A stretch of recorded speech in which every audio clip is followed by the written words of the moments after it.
High, আমি অনু।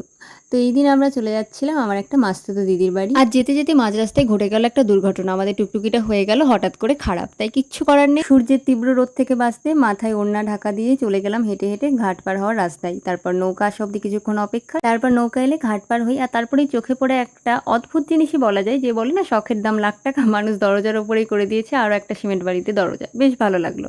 তারপর চলে গেলাম সানভীর অন্নপ্রাশনে। সানভী আমার মাস্তুতো বোনের মেয়ে, মানে বোনঝি আমার। তার অন্নপ্রাশনে কিন্তু যেহেতু আমাদের মাঝ রাস্তায় টুকটুকি খারাপ হয়ে যায়, তার জন্য আমরা কিছুই দেখতে পারিনি। তার অন্নপ্রাশনের খাওয়ানো থেকে শুরু করে কিছুই বলতে পারো আমরা দেখতে পারিনি। কিন্তু কিছু তো করার নেই, ছবি টবি তুলি কোনোভাবে।